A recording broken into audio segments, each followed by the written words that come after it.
Okay. My name is Rima, and I'm the Cybersecurity Awareness Coordinator here at UC Santa Barbara. So as you probably know by now, it's National Cybersecurity Awareness Month throughout the month of October, and the importance of cybersecurity in daily life is perhaps greater than ever. Technology alone can't always protect our computers and information, so being aware of information security issues and following best practices are excellent ways to protect yourself, your family, and the UC community. And attending sessions like these is a great way to increase your awareness and help yourself and your community to be cyber safe. So given the current COVID-19 pandemic and life online conditions that we've been privy to for the past few months, all of our programming this month is entirely virtual and system-wide across the UC system. So we have events for many of our different campuses across the UC system that you're free to attend. And this is the last week, so make sure that you check out the last remaining workshops that we have, workshops and webinars and whatnot, so that you don't miss out. So I'm about to send a link through the chat that has all of the events that are going on for the rest of the month. Feel free to check that out, and you can register for any or all of the events via Zoom and add them to your calendar so you don't miss any. So today, for our last Monday session, we'll be hearing from Dr. Chad Spensky, who is the founder and CEO of Allthenticate. And we'll be hearing from him in just a bit on embedded systems and a bit about IoT security, which is pretty interesting. But first, I'm going to go ahead and introduce him. And then as I do that, he'll get his screen sharing set up and we'll hear from him. And then we'll save the last 15 or so minutes for Q&A. And you can share any and all questions that you have through the Q&A function at the bottom of your screen. And please try to send your questions through there rather than through the chat, just because it makes it easier for us to see them and answer them. So we'll try to get through as many of your questions as we can before we wrap up at 1 o'clock. So without further ado, a little bit about Chad. Chad Spensky is a computer security researcher, entrepreneur, and educator who is passionate about using technology to make people's lives easier and their digital systems more secure. Chad has more than 10 years of research experience and is a lifetime hacker. Formerly, he was a member of the technical research staff at the MIT Lincoln Laboratory and has since continued to help them solve some of the Department of Defense's toughest cybersecurity problems. He received his PhD from the University of California, Santa Barbara, in 2020, and his thesis title was Securing and Analyzing Embedded Systems. So basically the topic of today, which is pretty interesting. So he also possesses a master's in computer security from the University of North Carolina at Chapel Hill, as well as bachelor's in mathematics, bachelor's in computer science, and a minor in economics from the University of Pittsburgh. So thank you so much for joining us, Chad, and the floor is now yours. Absolutely. So hopefully you're seeing the slides. Yep, we can see them. All right. So yeah, as Rima said, thank you so much for the introduction. This was actually the topic of my PhD dissertation. So it's something kind of near and dear to my heart that I think is sort of the biggest problem we're facing right now in computer science. So you can tell by the title of my talk. So the question we want to answer today is, embedded systems, are they the end of security and privacy? So there's a bunch of crazy things that come up with embedded systems that we really never had to deal with traditional computers. And the goal of this talk today is to first kind of introduce you to this new world that we're embarking on, and then go through some of the security implications and what can go wrong and what can go right. So the outline for today, first, I will tell you what an embedded system is. That word isn't entirely clear. How are they different from computers that we're used to? Are they secure? Probably the biggest question everyone has when you have your Alexa in your house or your Google Home. I know a bunch of my friends are freaked out. They're listening to them all the time. And what is being done to make sure this doesn't all go terribly wrong, right? Once we put computers everywhere on Earth, there's a a chance for disaster. So how we're making sure disaster doesn't happen. So first, let's look at what a computer is. I went over this previously in one of my previous talks, but the concept's pretty simple. You have a hard drive. This is where you store all your data. You have a central processing unit, or CPU, that is the brain that will do all the computation. And then you have some memory for temporary things. So while the system is running, it keeps most of the stuff in memory. If it needs to save it long term, it puts in a hard drive. These are kind of the three basic principles of a computer. And if we look inside sort of a traditional computer, the same things in your laptop today, but just smaller. You have some power supply. There's a fan for cooling to keep the CPU from overheating because it takes a lot of electricity to do that. There's some expansion ports, a graphics card, the hard drive, and some peripheral things going on there. But generally, the components are pretty well defined and they're all separate. You can typically upgrade them and swap them in and out. So what is an embedded system then? If this is what a computer is, what do we mean by an embedded system? And the idea is that you will embed all of these things onto a single chip or a single board. So when you produce the end product, you do it as one product. So you don't have a hard drive and memory and a CPU and plug them together, but you actually have one system with all of this combined, and that is the system with everything embedded into it. So that's where the word comes from. And it typically has a single, very specific purpose. So it's not something you're going to use to do everything like you would your computer, but you might just use it to route your internet traffic, right? So a router is a great example of embedded system. You just buy, the Netgear whatever model router, and then when you upgrade, you throw that in the garbage, hopefully recycled, and then you go buy a new router, right? It's not like, oh, I'll upgrade my router's RAM. That's not really a thing people do. Your smart bulb, it's assembled in the factory, and it comes out, and it's only ever going to light up your house. You're not going to ever use your smart bulb to do your taxes on or anything like that. Actually, these door readers that let people in and out of their offices, these are little embedded systems. They have little computers in them. And then, finally, sort of the one I think everyone's most familiar with these days are sort of these smart assistants that live in your house with you, and you treat them like part of the family. Very much an embedded system. So let's look at the inside of one of these. This is actually a router torn down, or somebody else graciously labeled it. But you can see it has a little bit different things than you'd find in the computer. So this one actually has some internal antennas that are in there. But otherwise, you can see the Spansion 128 megabit flash, that's memory.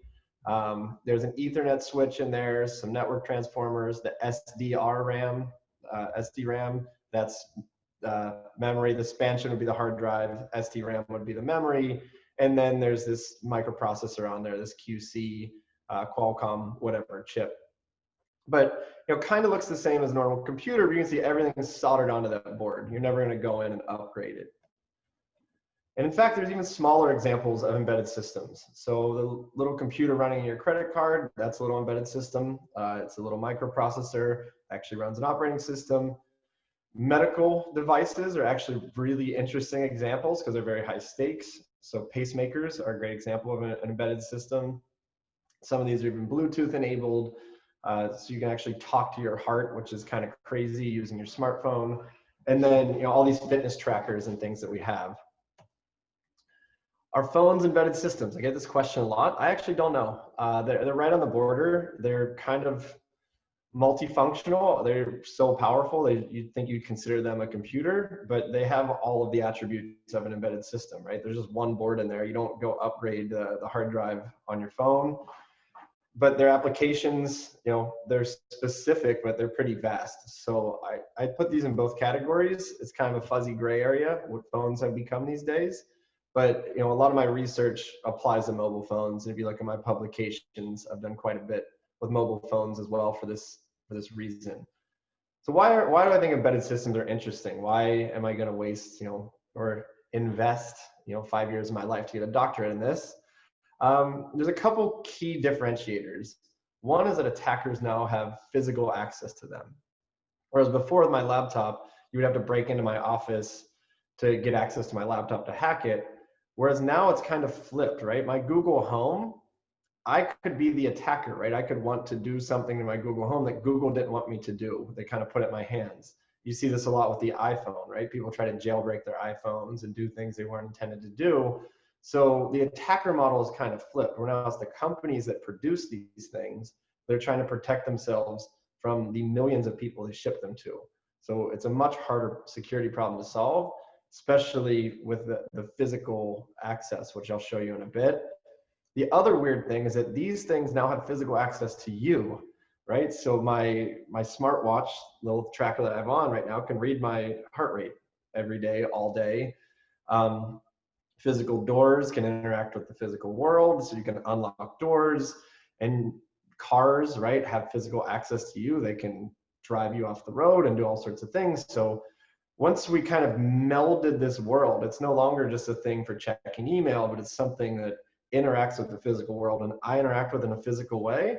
We're getting very near the Terminator, right? And I think this is kind of the future that people are looking out, and then like, oh my God, we combine this with AI and the world ends, right? And it's a pretty unlikely scenario, but it's definitely one worth defending against, because that would be bad. So let's look at some worst case scenarios. So what are some of the fears that people have of these systems? So if we look at your internet router, sort of the worst case scenario that can happen is they can snoop on your traffic or redirect it. That can actually get really bad. So say you were going to bankofamerica.com. I infected your router using some exploit. We'll go over in a bit how to find those exploits. But I can point you to mybankofamerica.com, right? I can change your DNS and change some of your settings and do a really, really sophisticated phishing attack where you would type in the URL you normally typed in. It's even saved in your browser. But when it goes there, you actually came to my attacker-controlled website. And I can do some pretty crazy things. If we're hacking smart bulbs, this one isn't as bad, but you can break these bulbs. There's actually been attacks that people have shown where they turn the light bulb on and off so quickly that it would actually physically break the bulb, or you can brick the software in there so it'll never turn on. It's like a $20 bummer, but if this happens in an entire office building with smart bulbs, you could black out a city block in New York if they all had the same bulbs with the same exploit. And if you do it at the right time, crazy things can happen. I think for all of the physical access control systems out there, it's pretty obvious what can happen. They can break into whatever it's supposed to protect, right? They can potentially rob you or vandalize your office, anything like that. And then with these sort of smart things that we now attach to us and welcome into our homes, everyone's afraid of the eavesdropping or just these tracking attacks, right? You can infer quite a bit about people's health if you're infecting their tracker. A lot of them have GPS on them, so you just follow people around in their day-to-day lives. This one is a little more creepy. It's not as egregious as like, oh my God, you stole everything out of my house. It's just kind of weird of like, this person knows everything I'm saying, and some legal implications get in there as well. With the credit cards, keeping these secure, for obvious reasons, you can have financial ruin, but the credit card system's pretty well set up so that when credit cards inevitably do get stolen and copied, that they're able to undo it pretty quickly and give you your money back. But again, this is the reason that we have all the credit card fees and things that we do, because the banks have to cover this with the FDIC and all that stuff.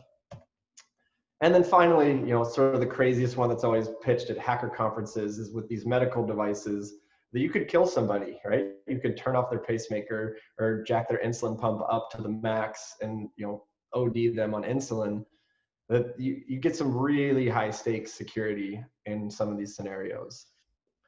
So sort of my point of all of these lectures is to kind of provide some insight into how these hacks work, what they look like, and just so when you think about them, you can actually have something in your mind that's real and tangible versus just, oh my God, there's this genius person in a dark room somewhere that's hacking these things, right? So I just want to, in this segment of the talk, just walk through exactly what a hack on these systems would look like, so you'd have an idea of how easy or difficult they are and how likely they are. So the first thing you do that you want as a hacker is to find a remote attack. So using the internet or some local interface. So let's say I could somehow over the internet hack your Alexa and listen to everything you say, right? That would be sort of a pretty nasty remote attack that I could just eavesdrop any house in America. And I think, you know, these are some of the conspiracy theorists get up in arms about whether or not this is already happening or not. But as an attacker, that's sort of the first interfaces you look at. If you can't find any exploit there, there is an entire sector called supply chain attacks. So this is the case where in transit, I would intercept your packet, I would take it out of the box, I would do something to it, so install an implant or some backdoor, and then it comes to you and you never know that that happened, and I've somehow installed some malicious code. You could do this, you know, during shipping, you could do this at the manufacturer plant, you could do it on your doorstep, all that kind of stuff. And then the craziest, sort of highest level, most elite attack you could do is you actually modify the hardware during fabrication. So there are things called like hardware Trojans, where you could either infect the software at the company that fabricates these things, or you could work there and be malicious and actually intentionally install a backdoor. So at this point, I want to put on our black hat and actually step through, you know, if you were to hand me an embedded system, how I would reverse engineer it and try to find some bugs in there and what that actually looks like in the embedded world versus the computer world. So step one is you typically would analyze just all the normal traffic. Whatever this thing normally does, you want to know how it talks, right? What language does it speak? How is it interacting? So in this case, say we had a pacemaker and we wanted to figure out, you know, if we could kill the person. This one speaks Bluetooth. So we can buy a device that can sniff Bluetooth traffic. The one pictured here is called the Ubertooth. And then what you would do is you just interact with that embedded system exactly the way you normally would. And then you would hook it up to some capture device and read out the traffic and see if anything in there looks weird and try to figure out what the commands are. So if there's a command that says, you know, stop the heart, that's probably a bad one. That'd be one looking into. They're normally not that obvious, but the general concept is still the same, that you first just want to know what is it doing. So you could do the same thing with your Google Home, right? You could sniff all of the traffic that it's sending to and from Google and then say some words. And if you see the traffic burst when you say certain words, you know, maybe it is actually listening to you. So kind of step one, figure out how it works. Step two, we're going to try and break into this thing, right? So if we didn't find any obvious ways over, you know, the interfaces that we looked at the first time of just popping into the software and peeping around, we'll actually take it apart and look at some of the physical interfaces.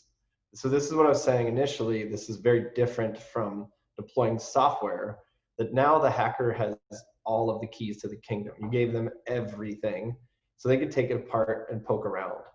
So there's a couple interfaces you want to look for, but the interesting thing is on a lot of these devices, when you find them, so the one we're looking at here is called UART, Universal Asynchronous Receive and Transmit Protocol. It's just a way to talk.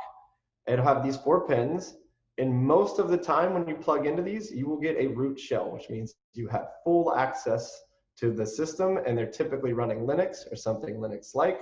So if you know Linux, you can kind of peek and poke around and read all the files and then start going from there and gain a ton of insight into how this thing works and how you might break it. Another one that's really interesting, actually, I guess for the purpose, normally the UART is there for the people that deploy it so that they can actually configure the device and, you know, make sure it works before they ship it. The other one they do is called JTAG. JTAG is like Joint Test Group something. It's a weird acronym. But the point of JTAG is it's actually a debugger for processors. So the idea here is that you can actually like set breakpoints as the processor's working. You can control every single facet of that processor. And again, this is used for development because you're going to print this board, which means it's just printed out of silicone, out of raw material, and you need to put software on it. So what you'll do is you'll plug in this JTAG device, and that's the first thing you'll ever do to put software on this embedded system. The problem is once these go out into the field, a lot of times they forget to deactivate this. In the same way that you can put the software on, you can pull the software off. So as a hacker, if this is enabled, this is like God mode. Like you can do everything. You can read and write to memory. You can read and write all the instructions that are being executed. You can change instructions. You can, with JTAG, you can pretty much break any of the security that's on there in most cases. So if you find a JTAG, you plug in, this is kind of a big win for an attacker. And at this point, it's just a matter of understanding how it works. Once you get the code, so let's assume JTAG worked, or on UART you found some interesting files, you're going to look through that code and look for bugs. So if you pull it up in a reverse engineering framework, you effectively want to look at the control flow. This I just found online as a random example, but you know, while C is less than or equal to X, it's going to keep checking if C mod 2 is 0, and then it's going to do something. This is not a real, you know, there's no bug here, but you want to look for sort of like these logical flaws is what attackers are looking for, to say like, oh, you know, they're expecting a 5, but if I sent a 10, it totally freaks out, doesn't know what to do, and, you know, will unlock the door for me, for example, to get into a building or crash the car, which would be terrible. So once we have a bug identified, you want to see if there's a way to trigger that bug. So not all bugs are exploitable. So there's a lot of differences. People speak about vulnerabilities and bugs and exploits. So a bug is something that could crash. A vulnerability is something that will crash in a way that you can leverage for an attack. And an exploit is a full end-to-end solution of, if I send this code, I can make it do this specific thing. So what I'm showing here is like the admin portal for a router. And then down below, this command that you're seeing is called a command injection attack. This is actually pretty common on routers. Well, they'll accept different commands, but what you can do is you can actually send in a command that you would put on like your terminal window or in your command line in this website, and it will execute it. These are terrible attacks. They're like almost too easy to use. Any, you know, sort of amateur hacker can deploy these, but they do seem to pop up somewhat frequently in the wild. And once you find one of these, this is how I can now go to your router, send something over the internet, inject a command, change some settings, and get access to it.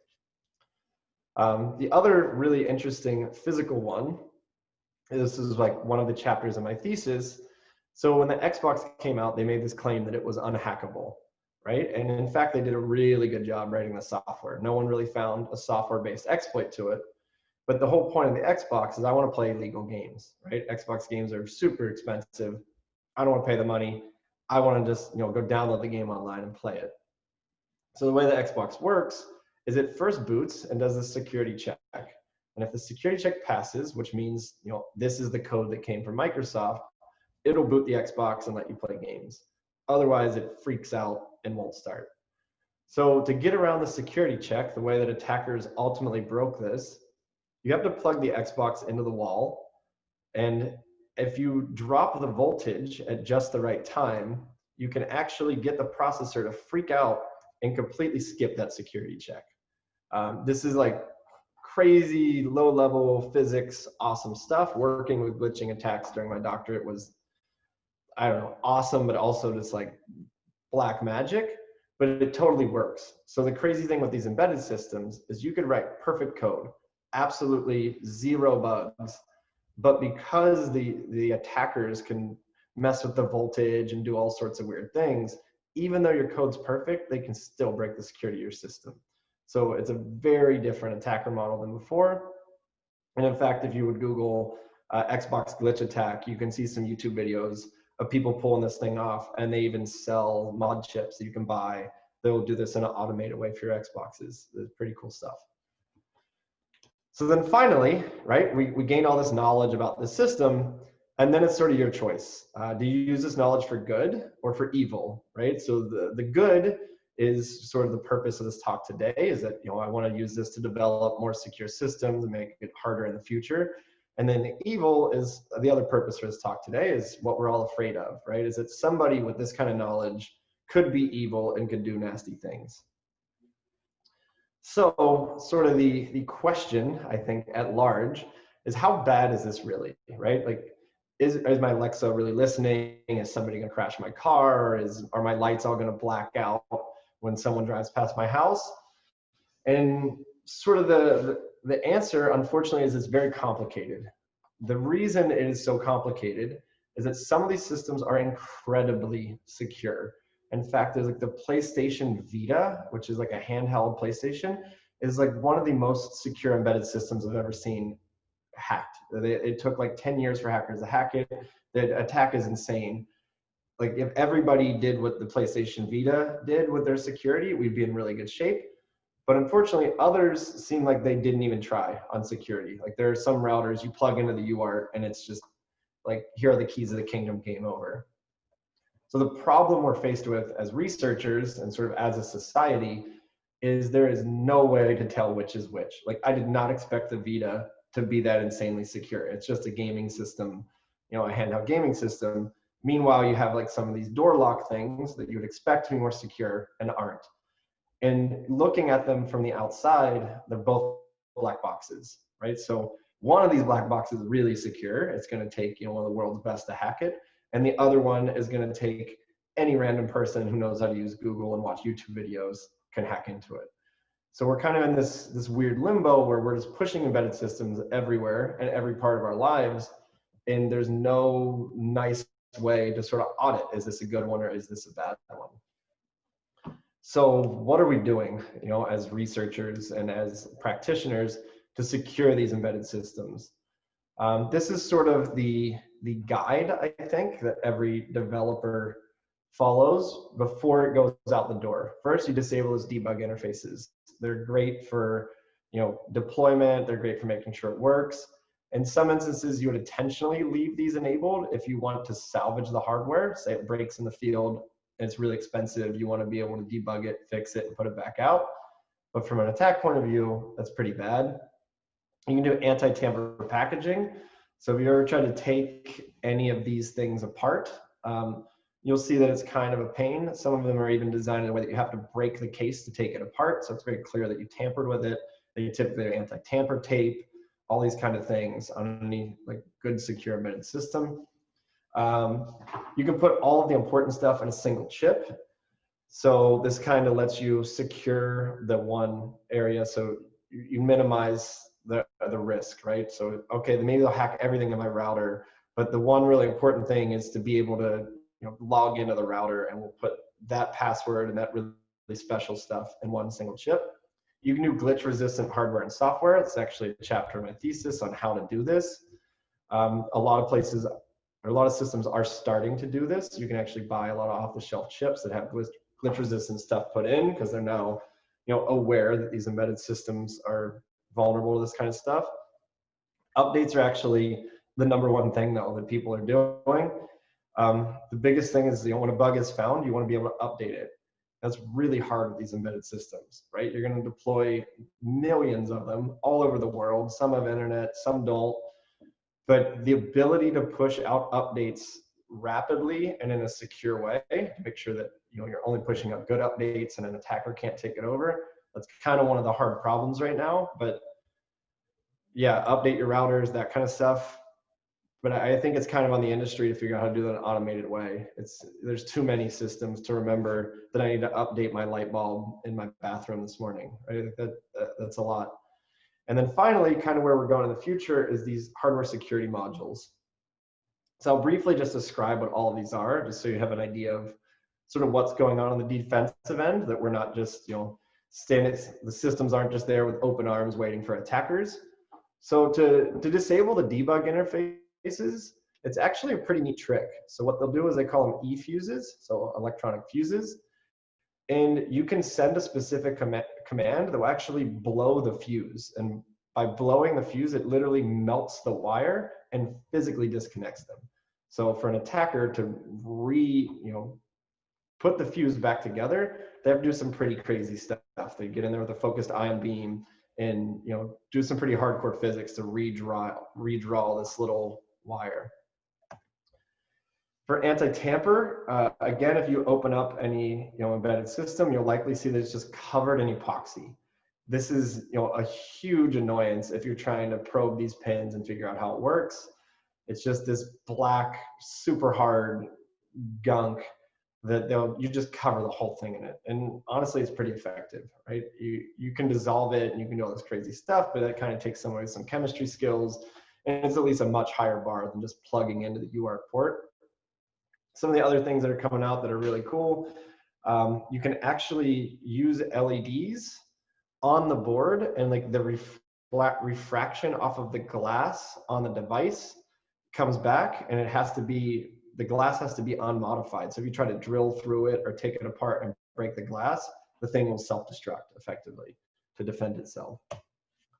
What I was saying, I put all of the sensitive stuff in one chip.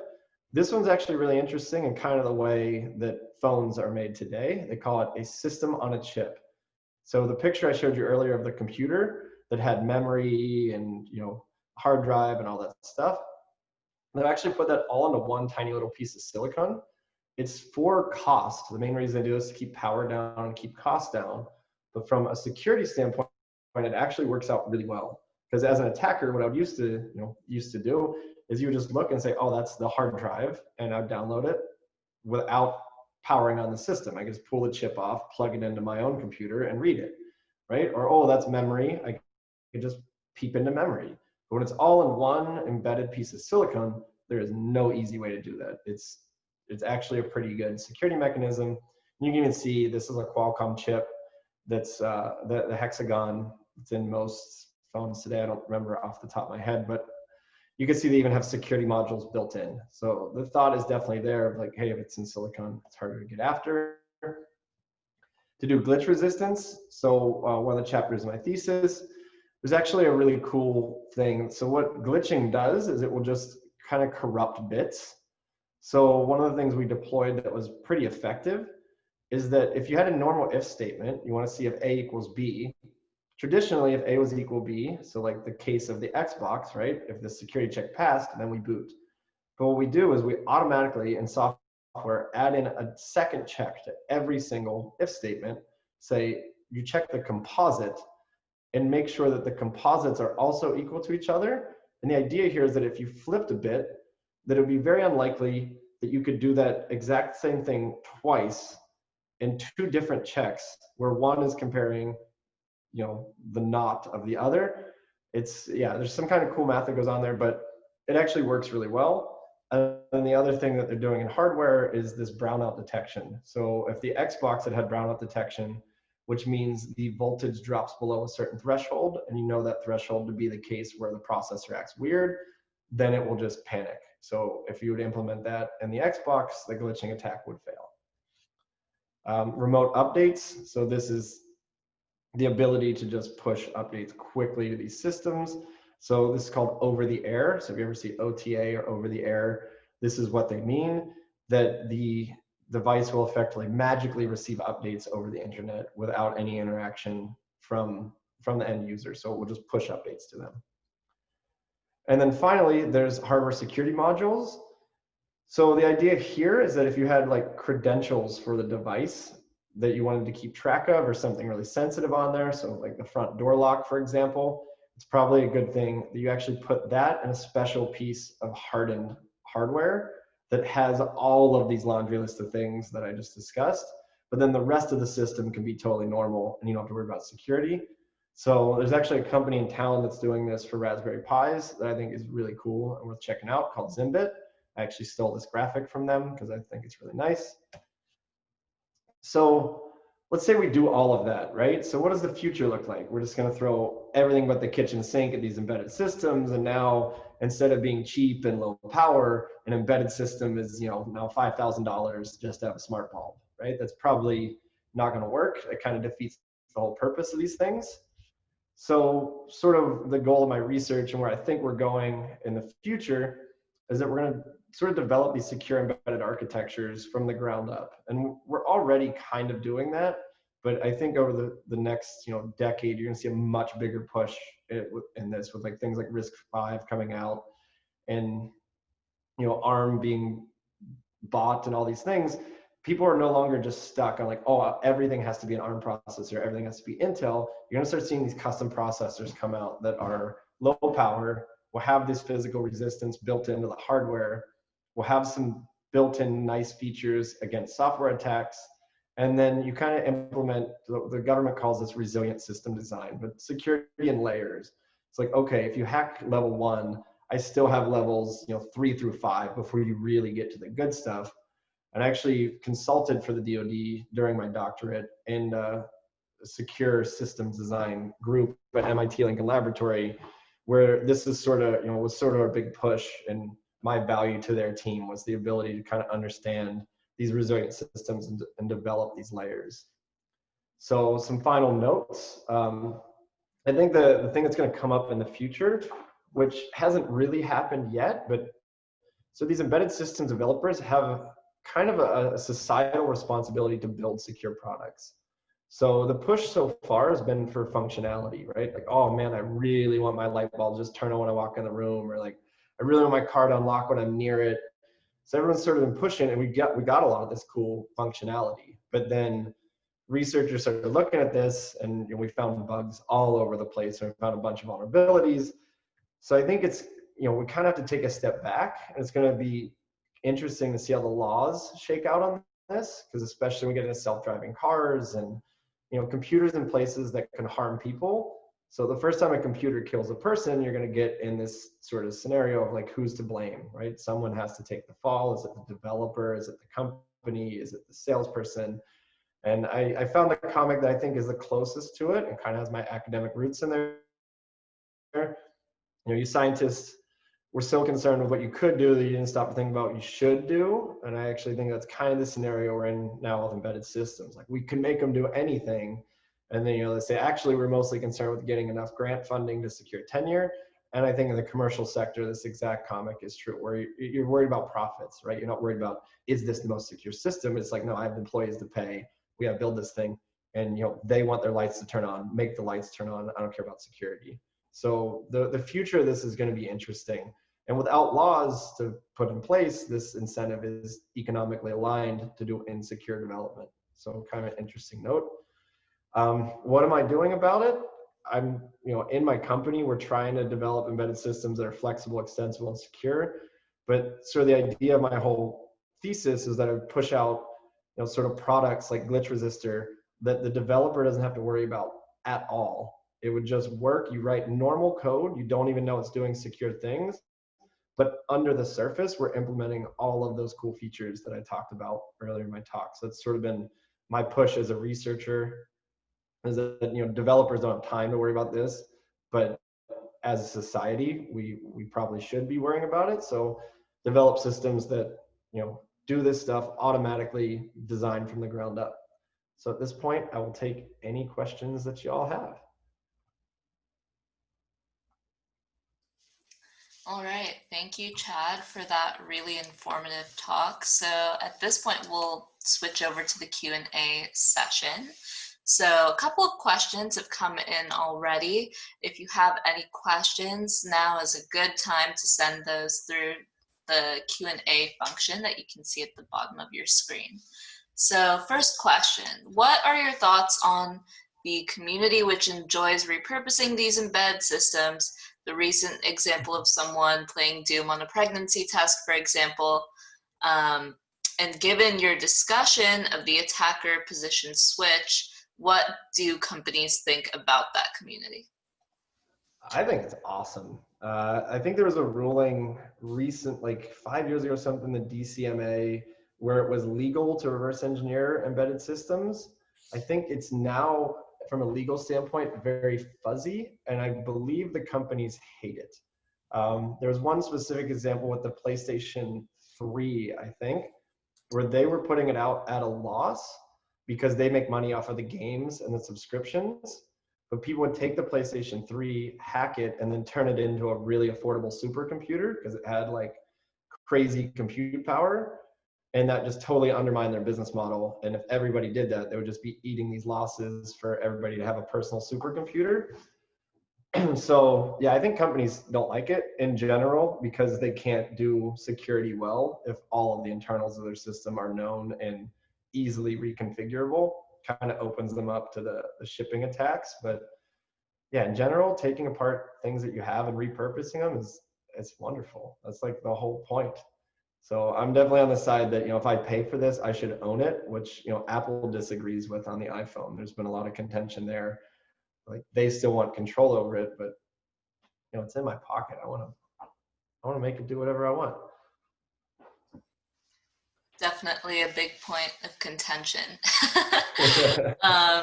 So next question, how credible do you think the paranoia is around Huawei, either knowingly or unknowingly incorporating malicious code / chips into the hardware of their devices? I can't touch that one. That's like way too political. I think I'll just plead the fifth on there. I mean, any company could put any backdoor in any product, right? They built it from the ground up. So you pick whether or not you trust that company and want to use their products. I feel like that's a personal decision. I met a guy recently that won't use any Google products because he does not trust them. So, to each their own. Cheers. Okay, so next question. I'm assuming a lot of these protection mechanisms would also make the devices much harder to fix if they broke. Is that true? That is very true. Yeah, so that's kind of, I alluded to it a little bit. There's a trade-off there, right? Of being able to salvage the device if it breaks in the field versus like we just have to throw it away because the anti-tamper and everything's there, that the second we try to fix it, it's gonna self-destruct. So yeah, it's a tough sort of balance between securing the system but keeping enough control that you can actually help fix it, right? So it is definitely true. The more defenses you put in, the more debugging and actually development even becomes harder. So I know for smart cards, for example, they claim this. I've never worked at Gemalto, but they do not write any debuggable code. So I can't even imagine as a software developer writing code without any debug functionality, but they do that so that it never accidentally leaks into production. So it not only makes repairing them harder, it makes building them harder. Gotcha. Next question. Seems like routers are a big weak point. Do you have any suggestions about how to choose a safe router? I don't think they're a huge weak point. They are interesting though, because there's so many of them. And if you find there's a really popular router, it's likely to be targeted because then you can turn that into a botnet. So if there are 100 million of some TP-Link router, it's probably being looked at by attackers to get 100 million botnet. As far as picking a safe one, it's random. I mean, nobody intentionally puts vulnerabilities or bugs in their product. No company wants that PR hit. Whichever ones, end up having bugs in them, it's kind of just luck of the draw. You can, if you really want to, you could look up sort of historically who's most vulnerable. Yeah, I'll stay away from the political statements, in which I don't want to call out, put any companies on blast. I feel like it's not a good position for me. Fair enough. Next question. How do you recommend mitigating the risks of not necessarily secure devices, whether or not you know they're secure, both at home and from an enterprise management perspective? So you do that with routing. So most of them are internet connected. So if there's something that you believe to be slightly sketchy or maybe vulnerable, put it on a separate, like put it on your guest Wi-Fi network instead of your main Wi-Fi network. You can also do like virtual networks. I don't know why the name is eluding me right now, but within your routing, you can say like, even though these are all physically connected the same, these things can never talk to these things. And most high-end routers will support that. So that's what a lot of companies do, that when they have a system, they're like, we're not sure about these things. They put them on their own virtual network and they can never interface. They never talk to the printers and the laptops and things, for example. Gotcha. Next question. You mentioned that embedded devices are a bit of a black box in terms of knowing how secure they are. Is there an organization or website or other resource to help consumers or businesses learn which devices are more secure or which companies tend to make more secure devices? I am not aware of one, but that is a good idea. Yeah, I mean, like when we were researching these devices, it was really hard just to even figure out like buying some of these models, getting their firmware online, whether or not it was available. And then when we publish our results, it's typically in academic conferences that the general public's not going to read. Yeah, there might be one out there. I'm not aware of it, but that would be nice. At least like trying to aggregate all of the published exploits for different devices, so you at least know that, you know, this model number specifically isn't good. Yeah, sounds like in the meantime, though, you can check out some academic sources, academic papers to investigate that. Yeah, yeah. Google can always help quite a bit. I mean, if you're looking at a specific router and you type the word exploit or vulnerability after that model, you know, you can find out. But there's also this weird thing where like I use like the Malaysian Airlines crash as an example. Like once that plane crashed, they're probably the safest airline on earth, right? So like once there's an exploit on a specific router, like that company is now on blast to make sure that doesn't happen again. So, you know, maybe it's a good thing if you buy the one that got hacked last week, but it could also be that they just are terrible at security. Could go either way. Tough to know. Next question. So this is also sort of in the vein of resources.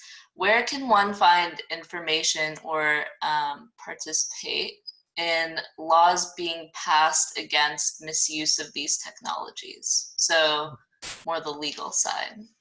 I don't know. There was a recent law passed, I think it was in California, though, it was really interesting, that made it illegal to push out embedded systems with easy to guess passwords. So typically routers have like admin as username, password as the password, and that is now illegal.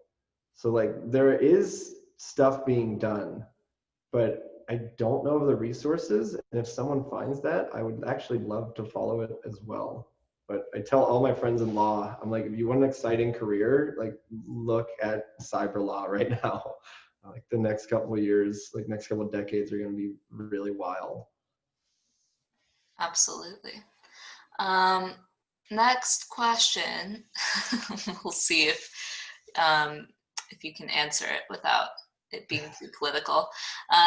Does the NSA have a 3D ES style backdoor into AES, and are there supply chain issues with state-sponsored injection on hardware? I see. So I can't answer this one honestly for like a number of reasons. If I did know from my previous career work in the government, I could not tell you. And if I did know, they would probably know I know. So not that I'm aware of. I like but the supply chain attacks are really interesting, right? And there is a fear that governments can get involved because they have so much power. And if they do it at the hardware level, nobody can test it because it's in a microcontroller. And there's actually some cool like math proofs that you can do that you cannot really find hardware Trojans if they were there and done correctly. They can do this like doping levels and things like that. The one thing I will point out, which I think is a really cool story about the NSA doing good for the world, since they kind of get dogged on a lot as being the enemy, with single DES, when that came out, there was like, you use this thing called an S box. And the NSA just like put out a publication that said like, everybody change your S box to these numbers, and nobody listened to them because the NSA is evil. There was a paper published a decade later that broke every single version of DES other than the one that the NSA said to use 10 years prior. So, you know, it is in their best interest that their citizens are secure and that like the US infrastructure is secure. So I think there's, you know, they're not just out to hack everybody and listen to everybody, right? If the US infrastructure had a backdoor in it and somebody else found it, it would be terrible and not something that I would think our government would want to do. So just food for thought. Very indirect answer. Fair enough. Okay. A little bit of a tangential question, but I think something that a bunch of people might want to know. Why do VPNs make your connection more secure? Right, so VPNs are interesting. I'm still unsure why they're so popular these days. So all a VPN is going to do is it's called a virtual private network, right? So traditionally, say in your house, you'd have a private network of just everything connected to your router. So what a VPN does is it takes your computer and puts it virtually somewhere else on Earth. So now your private network is not your house. It goes through all of that in an encrypted tunnel and will pop out at that VPN provider. And you will be on a private network with all of the people that subscribe effectively. You'll pop out there. So what it does to make it more secure, if you're at home, probably not much. If your router was hacked, it would protect you from a router hack. But now you have to be concerned with your VPN provider being hacked. If you're traveling though, that's a really interesting one. So like if you don't trust the Wi-Fi in SFO, or you think the Starbucks is doing sketchy stuff, or there's a sketchy person at Starbucks, then it kind of guarantees that your computer will always sort of physically be popping on the internet somewhere else, and anybody locally has no insight into what you're doing. So I literally think of this one as a tunnel, right? It's like a tube from my computer that goes all the way somewhere else wherever this VPN provider is. So anybody locally gets no insight into that. Yeah, that's a good way to put it. That's interesting. Okay, so at this point, we'll do a last call for any any final questions for Chad. I see the one, do I have an Alexa or Google Home? The answer to that one is yes, and I love it. I talk to my Google Home all the time.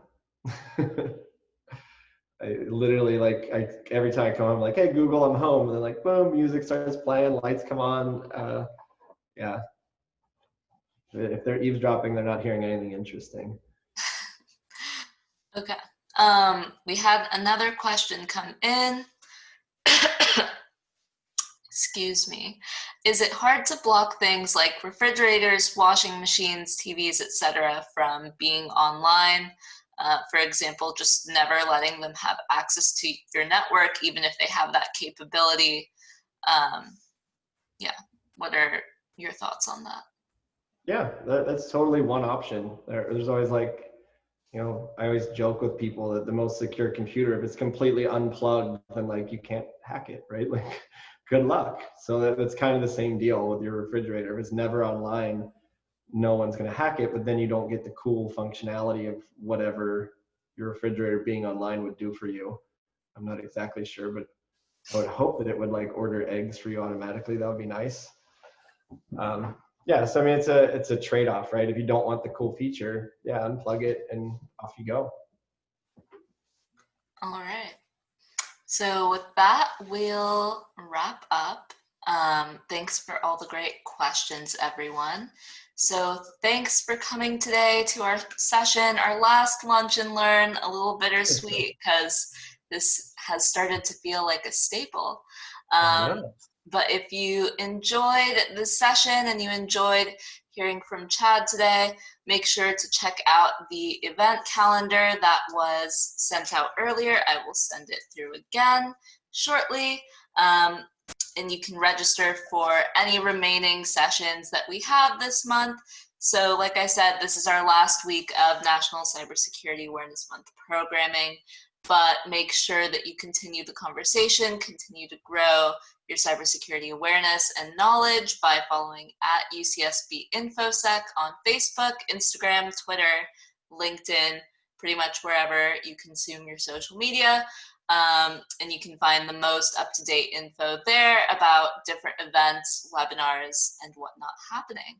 And you can also check out Allthenticate, and they're on all of those platforms as well if you want to see more about what Chad and Allthenticate are doing.